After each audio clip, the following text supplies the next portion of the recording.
Estamos nuevamente en nuestra breve escuela bíblica y continuamos con nuestro tema de las doctrinas de la gracia. Recordemos que estamos estudiando la respuesta a la Iglesia de las herejías propuestas por los seguidores de Jacobo Arminio. Ya hemos visto dos respuestas calvinistas de los 5 puntos que vamos a estar estudiando. La primera pregunta que hemos respondido es sobre el tema de la depravación total. El segundo que vimos fue sobre el tema de la elección incondicional.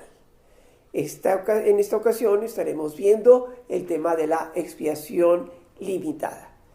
Si te interesa repasar estos temas, te recomiendo que veas los videos anteriores. Estamos teniendo 2 videos por cada uno de estos temas. El tercer punto del arminianismo es redención universal o expiación universal. Esto enseña que Cristo murió para salvar a todos los hombres, pero solamente de una manera potencial. Esto es, la muerte de Cristo hacía posible a Dios perdonar a los pecadores, pero solamente con la condición de que ellos creyeran. Entonces vemos que aquí se está viendo la participación del hombre en su salvación. Él podía escoger seguir a Dios. La respuesta calvinista presentada por el Concilio de Dort es expiación limitada. Este tercer punto no es solamente el punto central de los 5, es también la verdad central del Evangelio. Esto es el propósito de la muerte de Cristo en la cruz. Los teólogos que se habían propuesto la tarea de defender las verdades de la Reforma protestante en contra de los ataques del partido arminiano estaban siguiendo una línea bíblica y lógica en sus formulaciones y habían llegado al punto de la salvación. Pero en ese punto surgen 2 preguntas.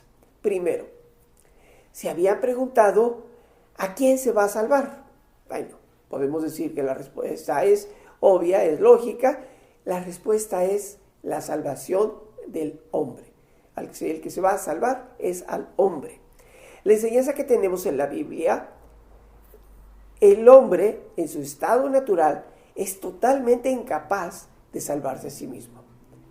Esto ya lo hemos estudiado en el primer punto que se refiere a la depravación total. El hombre no tiene la capacidad para salvarse a sí mismo.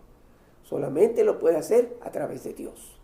Segundo, como algunos hombres y mujeres, obviamente, son salvos, entonces tiene que haber sido Dios mismo el que los salvó. En contraste con el otro grupo, con el otro resto de la humanidad, que no tienen esta esperanza. Esto es elección.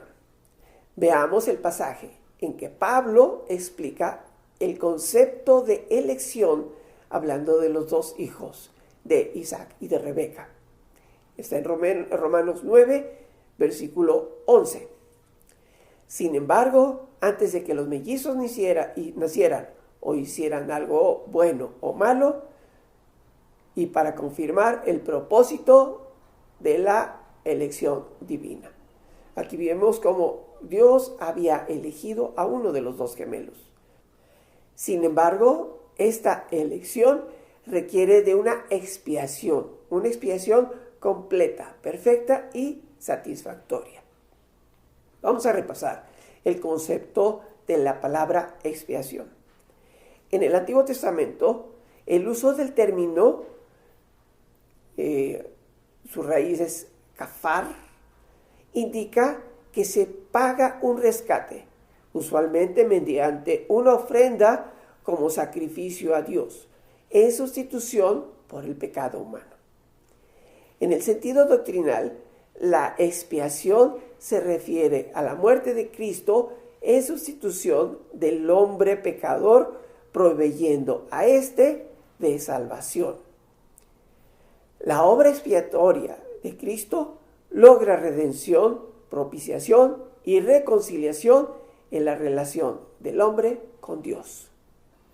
Esta expiación, como todos nosotros reconocemos, aceptamos, fue realizada por Jesús en obediencia a la voluntad del Padre. Esta muerte en la cruz, Él sufrió la justicia de un Dios justo y procuró la salvación para todos los que Dios había ordenado. En la cruz entonces, Cristo soportó el castigo y proporcionó la salvación. La muerte de Cristo entonces es la que sostienen los calvinistas y generalmente se llama expiación limitada o redención particular. Veamos algunos pasajes que comprueban esto. Cristo murió para salvar a un número particular de pecadores, esto es, aquellos a los que Dios ha escogido. Y lo vemos en Efesios 1:4 que dice: Dios nos escogió en Él antes de la creación del mundo, para que seamos santos y sin mancha delante de Él. Aquellos a quienes el Padre le había dado del mundo.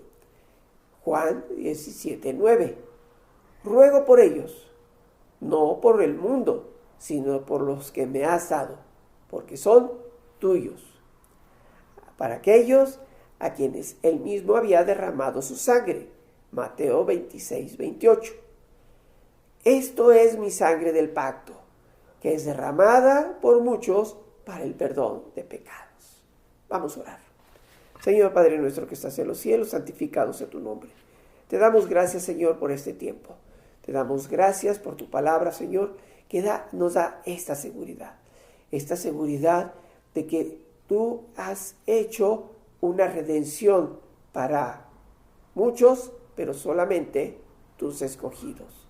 Te damos gracias, Señor, porque nosotros tenemos la seguridad de estar en este grupo limitado, en este grupo particular, en este grupo que tú has escogido. Y, Señor, tú nos das una tarea. Te pedimos, Padre, que nos guíes en ella, en el nombre de tu Hijo, nuestro Señor Jesucristo. Amén. Muy bien, nos estaremos por aquí viendo el próximo mes. Que Dios les bendiga. Hasta luego.